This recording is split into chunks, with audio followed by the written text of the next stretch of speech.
Hey there, this is Vanessa Marshall, Hera Syndulla from Star Wars Rebels, and you're listening to the FSF podcast. Welcome. The show that would like to remind you that the House of Skywalker won't ever govern Arrakis to control the flow of spice because of sand. And we all know how Anakin hates sand. Our show is brought to you by our charity sponsor, the Red Shirt Widows and Orphans Fund, which supports the Wish Upon a Teen Foundation that helps out sick kids when they need it most. And just imagine the comfort you'll give Red Shirt crewman number 141.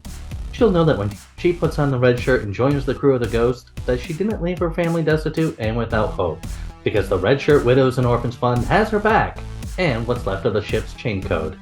All right, guys, our guest today is an amazing voice actor. And I know I say this a lot, that they have an awesome IMDb resume, but I honestly and truthfully 1000% mean it. Our guest today has one of the most impressive resumes I've seen in a long time, because there's not a sandbox that she hasn't played in. You're just She is scrolling and scrolling and I scrolling. sprained my finger. I swear I did. But she's Hera in Star Wars Rebels. She's Wonder Woman in DC's Harley Quinn. She's Gamora in Guardians of the Galaxy. She's Black Canary in Young Justice and Phantoms. And that's just to name a few. We're scratching the surface. That's like barely getting a couple of her major characters out of the way, just for the point of introduction. I can't even begin to tell you how proud we are to welcome Vanessa Marshall to the FSF podcast. Welcome to the show, Vanessa. Thank you so much. Thank you for having me. Vanessa, it was amazing for me to see how many different places I have heard your voice as I was scrolling through your IMDb resume. As I was perusing it, I was like, wow, okay, so she was in this and this and this, and some of the things I listed in the introduction, obviously. But one of the things we do on all of our interviews is that we like to get an origin story from our guests, because we're nerds and nerds love origin stories of their heroes, and you are the hero of this story. So now I know that you had parents in the entertainment industry, but how did you personally get started in the entertainment industry? So that is a wonderful question. I grew up, as you said, in an entertainment family. My mom was an actress, or she still is, Joan Van Ark on Knots Landing in Dallas. And my father was a news reporter. And so I guess I got to see how hard my mom worked. And I also noticed that, as far as the on-camera world is concerned, there's a lot of focus on what you look like and the outsides and all, being thin and this and that. None of which was, it's just nothing I really cared about. I like to eat. And so I found my solace in books, in stories, comic books, in films, stuff like that. I was an only child, and Star Wars came along and just cracked open my heart. And I deeply cared about these characters, and it just took hold of me a long time ago. And so on sort of the meta spiritual level, that's sort of where Star Wars lands in my origin story. But outside of that, I was 10 years old when my mom was again doing Knots Landing, and they needed someone to play her as a young girl. And they asked me if I would do it, and I said yes. And I guess that's one of those stories of privilege or happy accidents. And I got my SAG card at a very young age. And I've told this story before, so forgive me if it's redundant, but the director told me he would give me a Big Mac if I cried. So the minute they called action, I was like, and the whole set was like, she's an Academy Award-winning actress, and I was like, give me my Big Mac. And so it was, in all honesty, motivated by a desire for junk food, which of course my mom never provided. But having said that, so that sort of kicked that off. But at the heart of it, I love stories. I love telling them. I love facilitating the telling of stories, whether it's commercials, movies, animated series, of course, in the theater. I have a background in the theater as well. And I was also doing stand-up comedy, and I created a sketch comedy show with several characters in it, 13 characters total, I believe. And they all sort of interacted with each other, and I recorded footage of myself and had conversations with myself. voiceover agent said, you might actually do well in animation. And I said, really? And yes, okay, cool. And yeah, the rest is history. She ended up signing me. That was back in 1997. And it's just been a magic carpet ride ever since. And I really like the world of voiceover. Voiceover actors are so kind, supportive,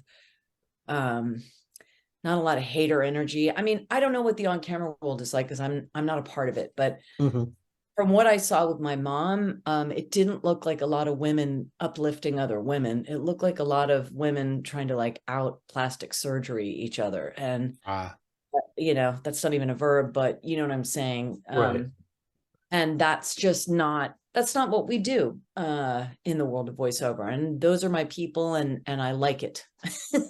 And so I feel grateful to have landed in that sort of creative family. I found my tribe, and it's like a big clown car.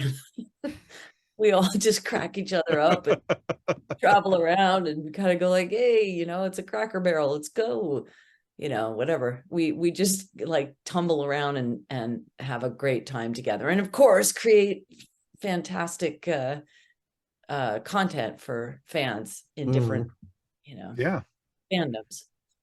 So you mentioned that you were about 10 and Star Wars. What incantation of Star Wars was it that really kind of set its hooks? Well, the first film, from the very first moment, and Carrie Fisher was unlike any woman I'd ever seen. I mean, Princess Leia, when she says to get the walking carpet out of her way, I was like, I want her. Love her. And strangely, I very much related to, well, of course, Luke Skywalker. Everyone can relate to, that moment in the hero's journey when you're given the opportunity. Do you step up? Do you do the right thing? Do you, oh, I've got to do my converter, or do you take the path and take the journey? And I very much related to his relationship with his, father, as he so discovered, in the sense that it almost sometimes felt like the entertainment industry was sort of the dark side that took my mom away from me. Okay. And, he has the opportunity to let his anger get the best of him at the end of that movie, and he doesn't. And I think it's a very poetic story about the power of mercy, and he chooses to take a different path. And I feel like, that question, do you want to be happy or do you want to be right? Oh, sure. When I saw Luke do the right thing, it inspired me to, not necessarily forgive my mom, because I did get a Big Mac, let's be honest. But it inspired me to see the bigger picture and the value in not taking personally my mom's bionic work ethic that kept her away from home, that made me feel unimportant. Okay. I think that's possible if you have a working mom and she's out there on her grind, and I'm on my grind today, and so like I really get it. I understand that it must be hard to balance things. I don't have any children, so I can't imagine having to do the kind of work day that I do, that sometimes goes till 11 o'clock at night, and then also worry about a small child. Like, I think my mom did the best she could, but anyway, Star Wars morphed to mean more and more and more to me as I grew as an adult and I faced my own hero's journey. But again, I think those themes are so universal, and those rites of passage are so universal that I think the first film grabbed me and it never let go. And with each subsequent, oh my God, I mean, the Clone Wars, dude, please. Just endless love for the Clone Wars. And agreed. Anyway, yeah. No, it's a great answer. That is a great answer. It and really is. thinking about the effect that Star Wars has had, and the effect that Star Wars has on everybody. I mean, because it's Star Wars.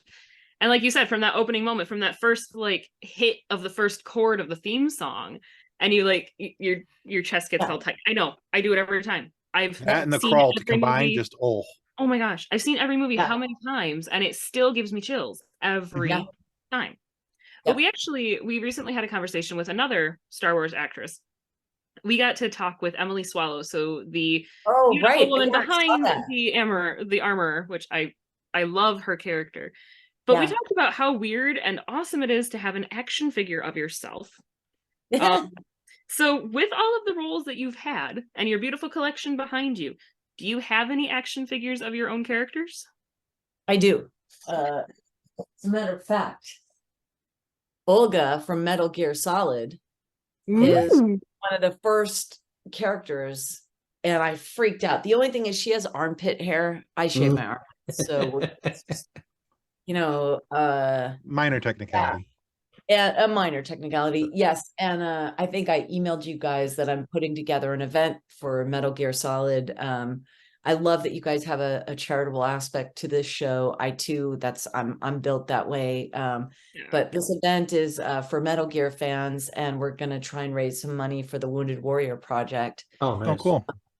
Yeah, and we're all coming together, all the voiceover actors from the game. So I might donate this and sign it. Oh, so cool. To That'd be raise awesome. for the event. Yeah, I know. It's like, oh my gosh, I don't know if I can part with this. But I'll do the best I can. But anyway, this was the first one that came out. Yeah, the cool thing about the event is that people will be able to be present at, live in person on July 15th, but also you can sign up and be there virtually. And I'm going to be playing on Twitch. I'm going to be playing Metal Gear Solid, and I think Peace Walker I play Dr. Strangelove. And so you'll be able to play the voice actors, they can yell at you as their characters. Oh, that's Oh my cool. gosh, That's is so cool. cool. Yeah, so again, this pandemic just really made me want to commit to having fun, creating fun, and doing good. Yeah. And this particular event is the first of hopefully many, and I want to do it for different fandoms. But yeah, the opportunity presented itself, and I just thought, oh, for sure, I'm all over it. So anyway, so that ties into my first action figure. That's so awesome. Nice. See, I love I both love and would be slightly weirded out by the idea of having an action figure of myself, but I think it'd be really cool. But also, It is kind of really weird. Well, were you guys at Celebration in Chicago when Dave Filoni got his action figure? No, we were not. Oh my gosh, man. It was so funny.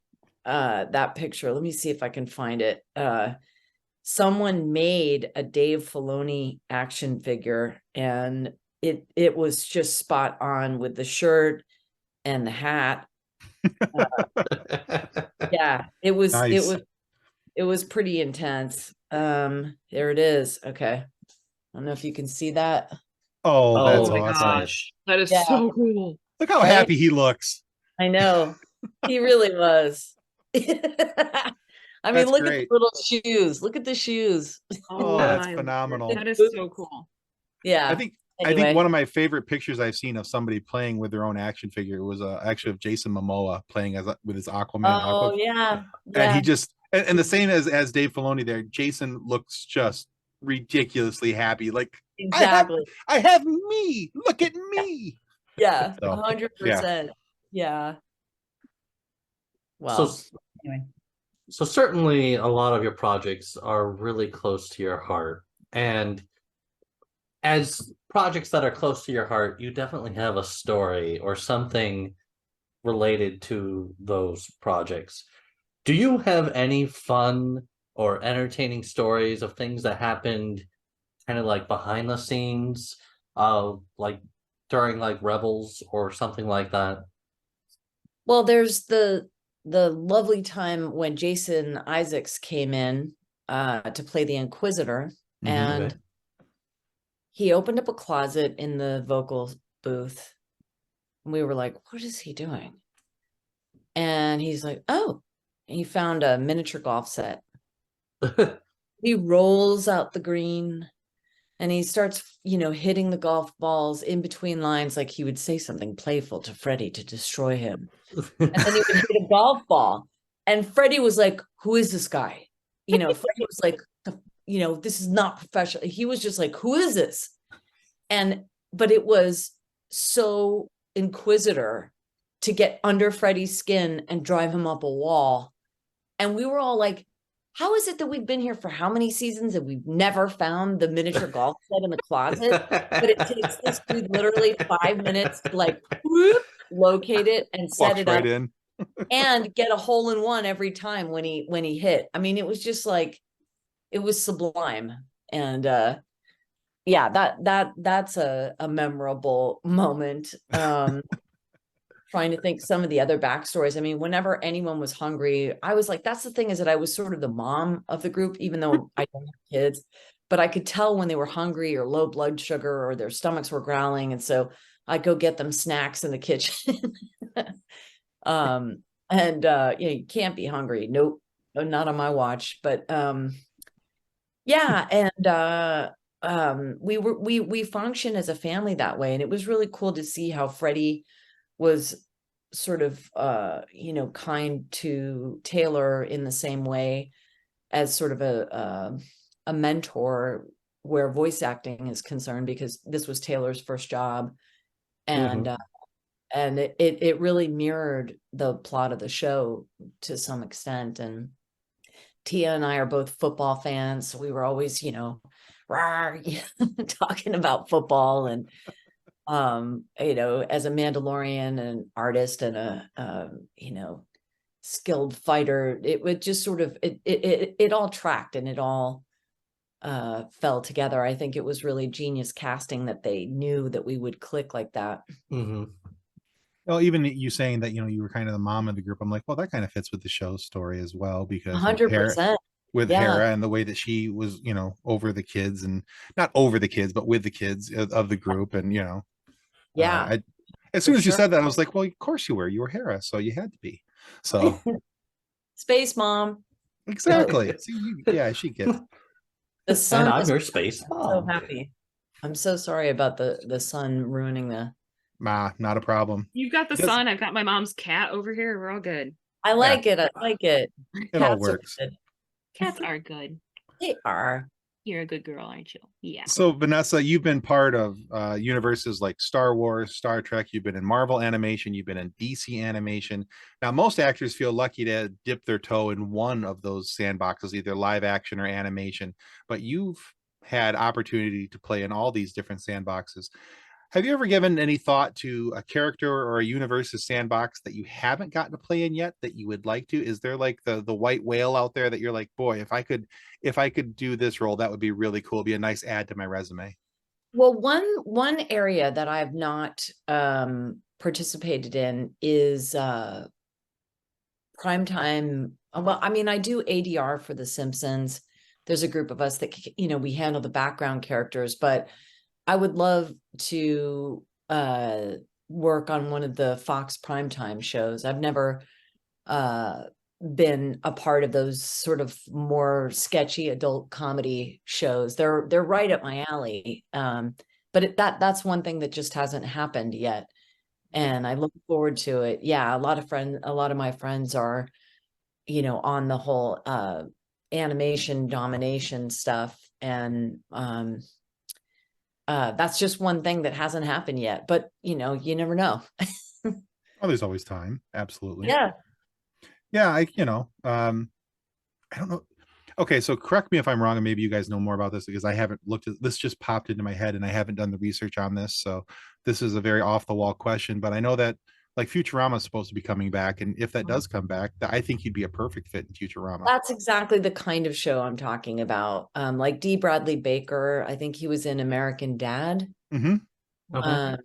Yeah, that kind of comedy is, I haven't had a chance. I mean, there was a show, Final Space, that I did that was pretty funny. That was for TBS, I think. Well, it was Adult Swim.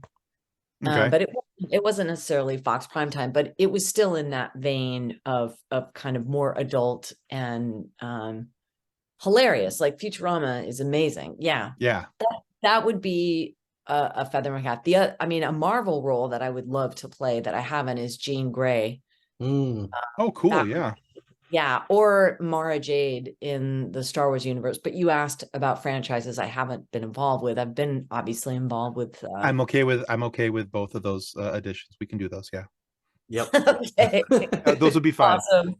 Yeah, I mean, as much yeah. groundswell as there is for someone to get into and do a take on Mara Jade, I think that would be amazing to have, especially if it comes through animation, to have it be done by somebody who's as qualified as you are and has the chutzpah to do it. You know.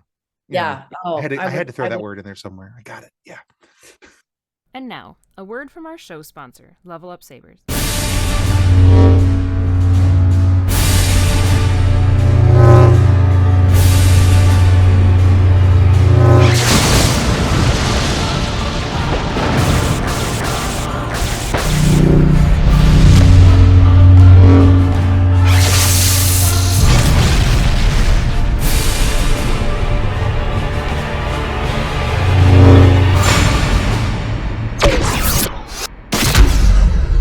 Their link can be found in the show notes. Welcome back to the FSF Popcast.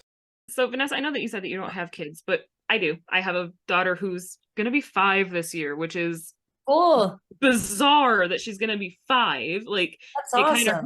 It kind of hurts a little bit to think about the fact that she's going to be 5. But especially because I told somebody earlier today she was 3. So sorry, Anra. No, she'll be 5 in September.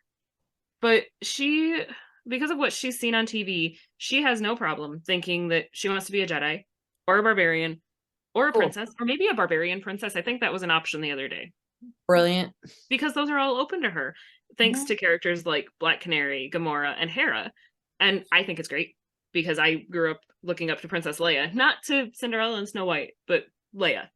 So, and there wasn't a lot of those female heroes in the forefront when I was a kid, or even, I mean, in the last 10 years, it's been a bigger thing.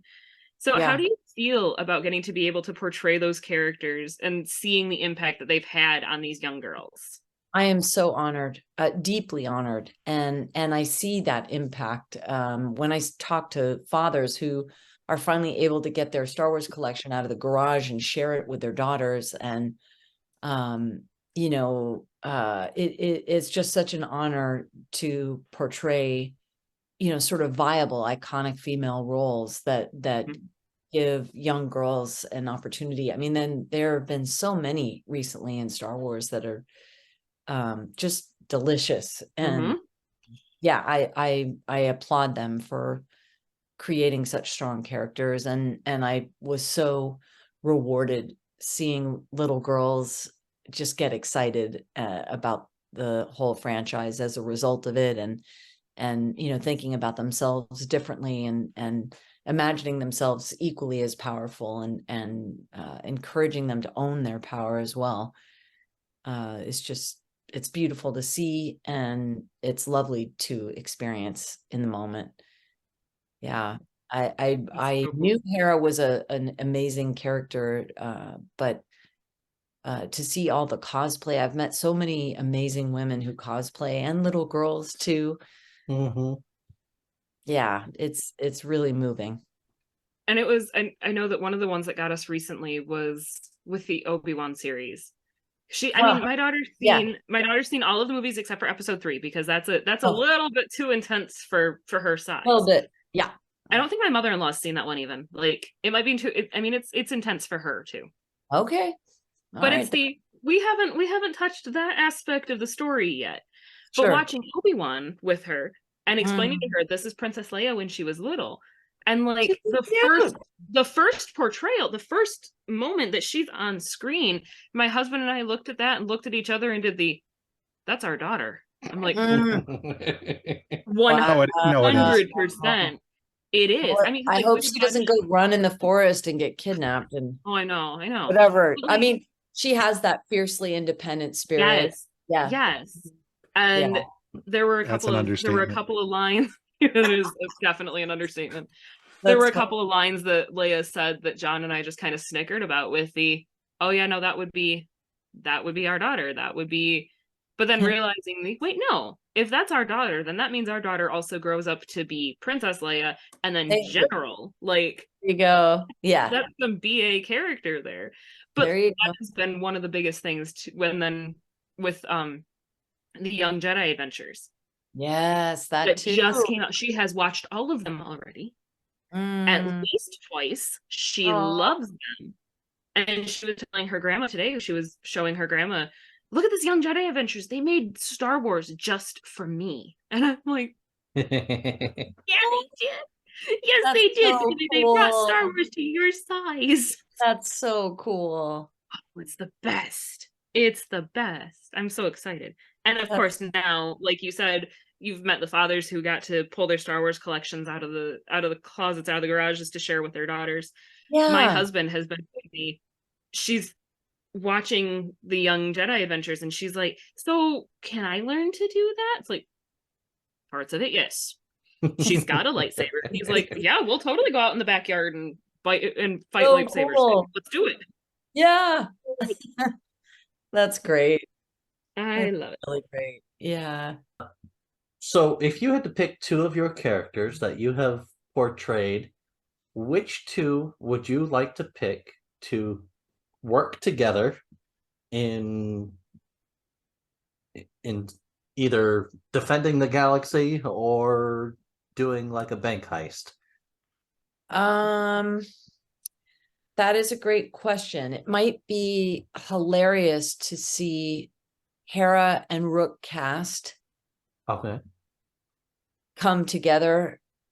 And now she's not necessarily Sith per se. I mean, I know Rook cast obviously was Darth Maul's minion, but she's also probably more like Boba or the Mandalorians, who are sort of for the highest bidder.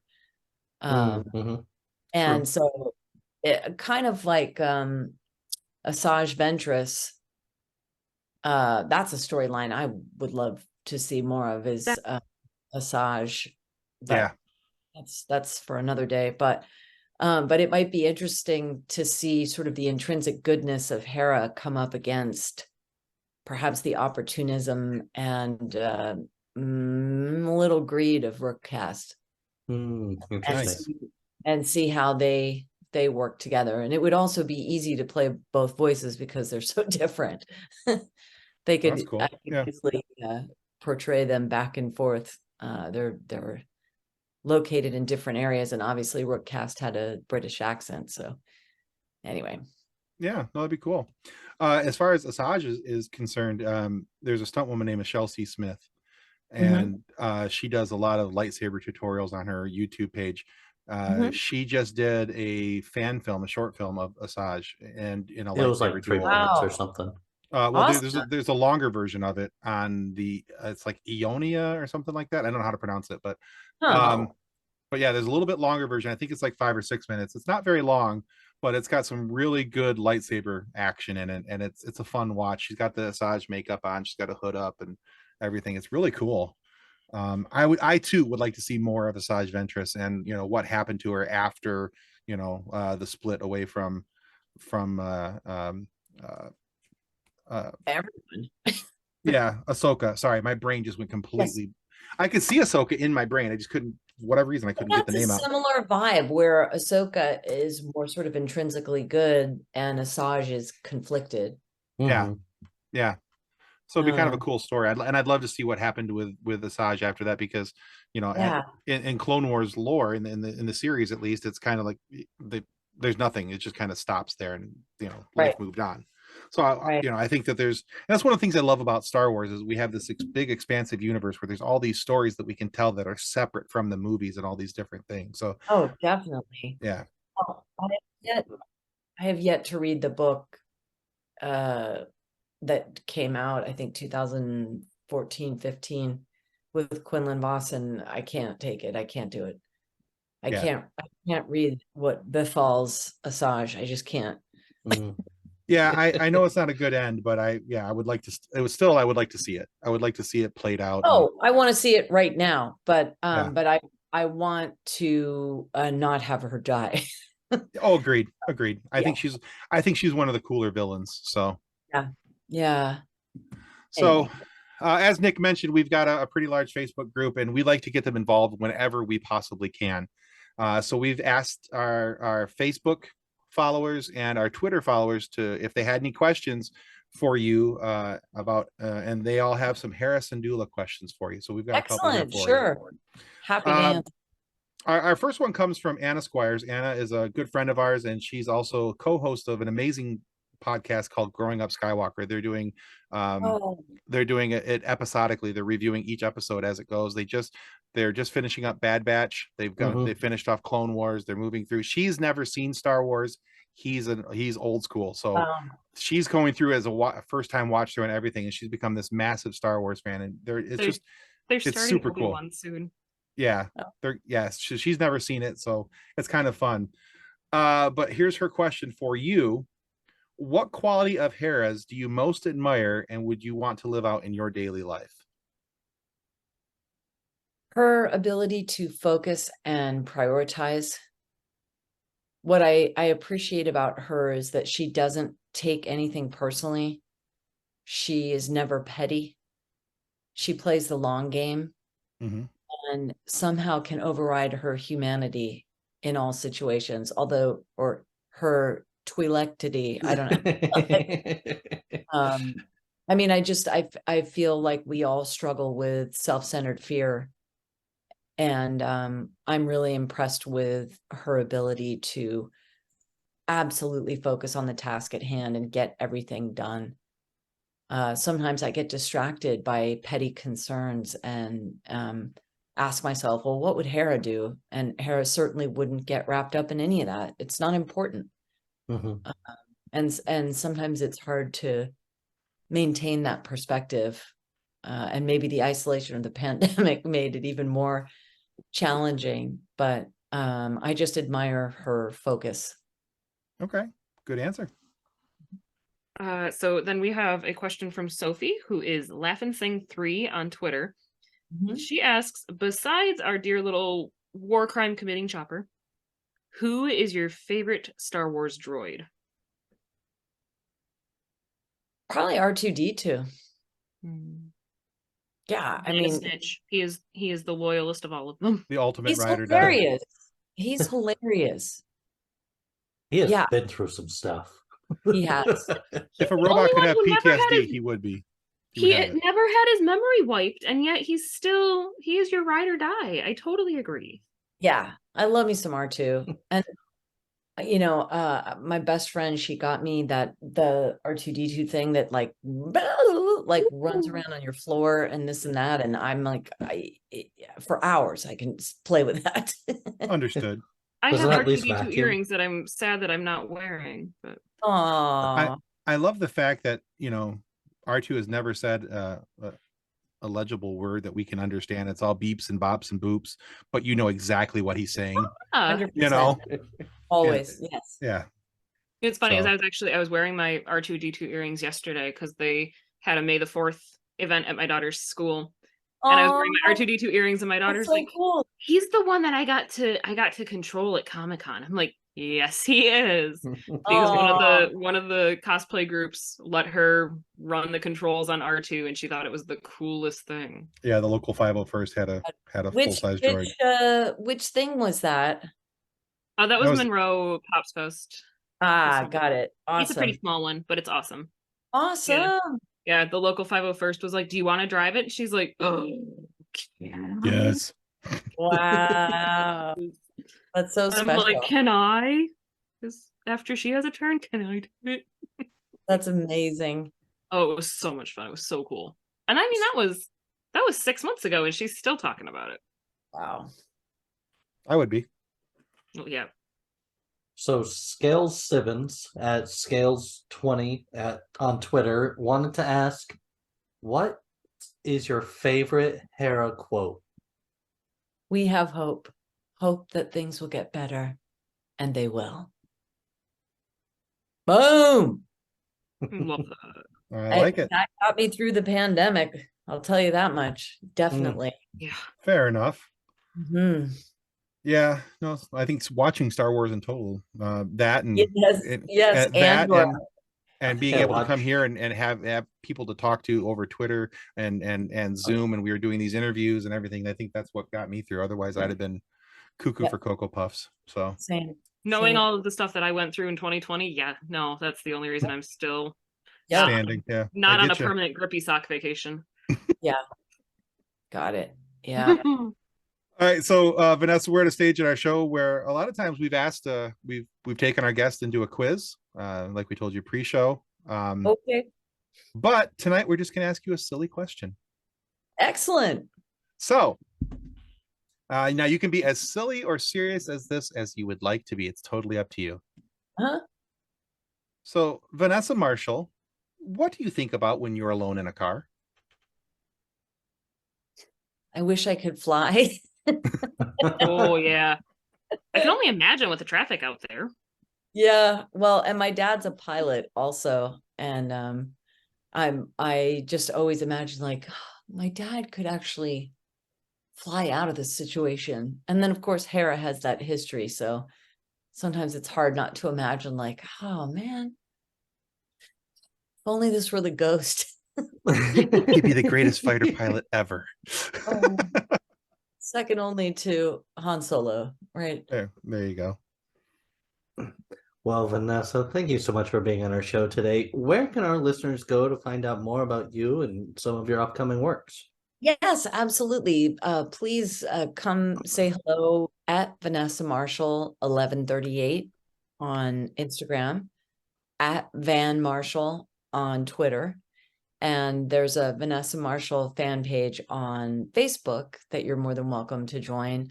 I'm also on Twitch with the same handle as Instagram, Vanessa Marshall 1138. And yeah, I would love for people to come join this Metal Gear Solid event. If you're a Metal Gear Solid fan, July 15th, that's at MGS Con.